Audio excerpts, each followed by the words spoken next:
শুক্রবার 11:35-এ হাওড়া থেকে ট্রেনে উঠলাম বিকানির এক্সপ্রেস, এসে নামলাম একদম বিকানিরে।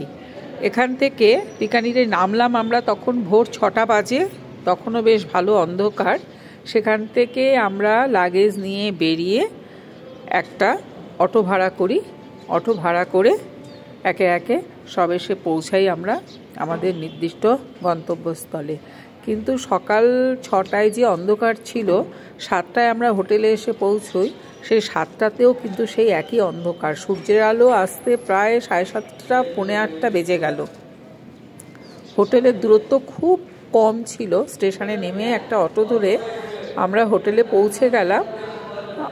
মিনিট 10 লাগলো আমাদের হোটেলে পৌঁছতে। একদম রাস্তার ওপরেই হোটেল। মনে হচ্ছে এখান থেকে সব জায়গায় যাতায়াত করার সুবিধা হবে। দেখা যাক এখন যে কী ব্যবস্থাপনা, প্রত্যেক জায়গায় যেতে এখান থেকে কতটা সুযোগ সুবিধা পাওয়া যায়। আমরা এখন অটোতে উঠলাম এবং সবথেকে বড় কথা, প্রত্যেক অটোতেই কিন্তু লাগেজ নেওয়ার মতো যথেষ্ট জায়গা আছে। উপরে বাঙ্কার করা আছে, সেখানে বেঁধে লাগেজ নিয়ে যাওয়া হচ্ছে হোটেল পর্যন্ত।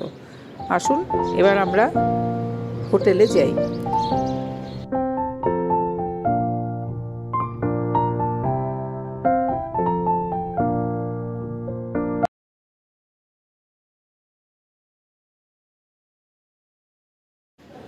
পৌঁছে গেলাম আমরা হোটেলের সামনে, হোটেল মারুধার। খুব ভালো জায়গায় হোটেলটি। যদি আপনাদের বুকিং করতে হয় তবে দেখুন বোর্ডে নাম্বারটি দেওয়া আছে। আর এই হোটেলের প্রচণ্ড চাহিদা, যেহেতু এর অবস্থান খুব ভালো জায়গায়, সেহেতু এই হোটেলের প্রচুর চাহিদা। আপনারা যোগাযোগ করলে অনেক আগে থাকতে এখানে যোগাযোগ করবেন। আর একটা অনুরোধ আপনাদের কাছে, যদি আমার এই চ্যানেলটি ভালো লাগে অবশ্যই আপনারা একটা সাবস্ক্রাইব করে দেবেন এবং শেয়ার করে দেবেন।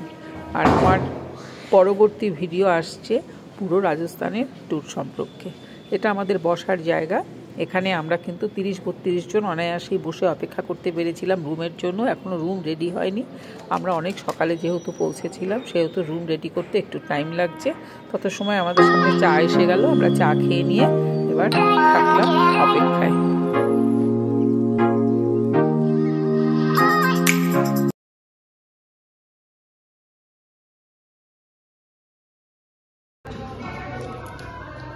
এখনো ক্লিন করা হয়নি রুম, ডাবল বেডরুম। আর এখানে আর একটা কমন স্পেস আছে, এখানে এসে গ্রুপে আসলে সবাই বেশ সুন্দর প্রোগ্রাম করতে পারবে এই জায়গাটা। রুম পেয়ে গেছেন? ক্লিন করে দিয়েছে?